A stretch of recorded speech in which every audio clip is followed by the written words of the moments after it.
আবার স্মরণ করে দিই, মুহাম্মদুর রাসূলুল্লাহ সাল্লাল্লাহু আলাইহি ওয়াসাল্লাম বলছেন,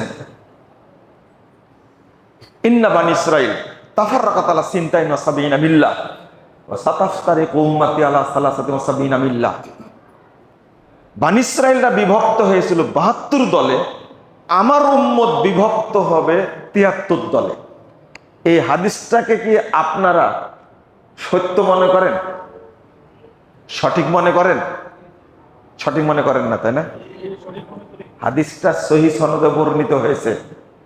আবু দাউদের 4597 নম্বর হাদিস, তিরমিজিতে আসছে 2641 নম্বর হাদিস, সনদ সহিহ। রাসূল সাল্লাল্লাহু আলাইহি ওয়াসাল্লাম বলছেন, বানি ইসরাইলরা বিভক্ত হয়েছিল 72 দলে, অচিরেই আমার উম্মত বিভক্ত হবে 73 দলে। কুল্লুহুম ফিন্নার ইল্লা মিল্লাতান ওয়াহিদা, সব দলই জাহান্নামে যাবে, একটি বাদ দিয়ে।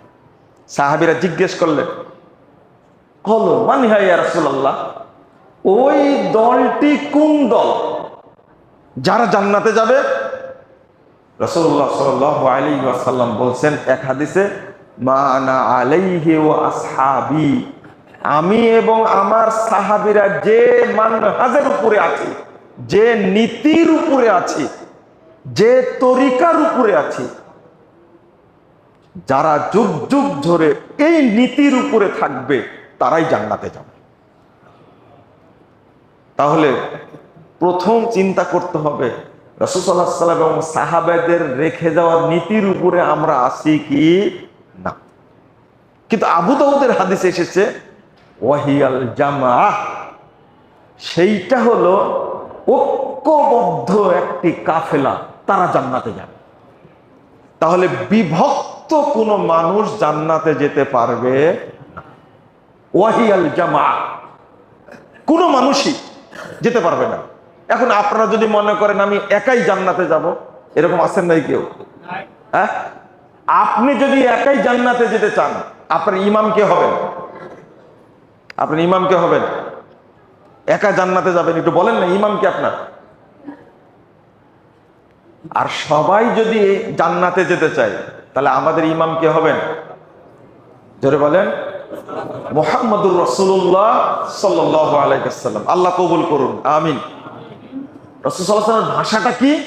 আল্লাহু আকবার। আশ্চর্য, আল্লাহ রাসূল আমাদের ইমাম হবেন।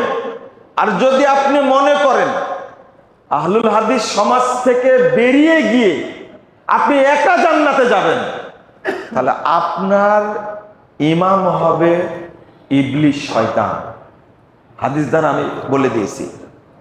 আর যদি আপনি সবাই মিলে জান্নাতে যেতে চান, তাহলে আমার ইমাম হবেন কে? রাসূলুল্লাহ সাল্লাল্লাহু আলাইহি ওয়াসাল্লাম। আল্লাহ বলছেন 71 নম্বর আয়াত সূরা বানী ইসরাঈল।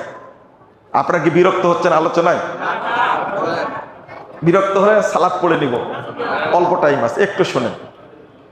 মুহাম্মদুর রাসূলুল্লাহ সাল্লাল্লাহু আলাইহি ওয়াসাল্লাম সম্পর্কে আল্লাহ বলছেন, ইয়াউমা নাদু কুল্লা উনাসিন বিইমামিহিম। আল্লাহ বলছেন আমরা কিয়ামতের দিন প্রত্যেককে ইমাম সহ ডাকবো।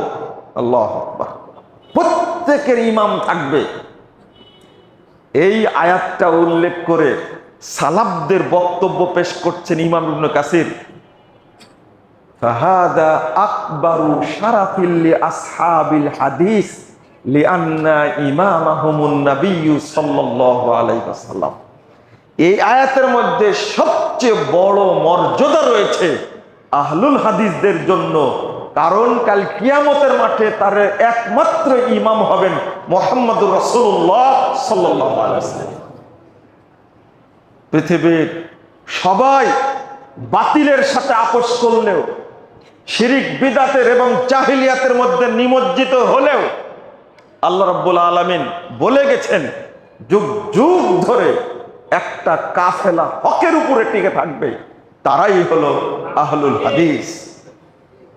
আপনি কত দলিল নেবেন, কিন্তু আপনি মনে করছেন আমি একাই জান্নাতে যাব, একাই থাকবো, তাই না?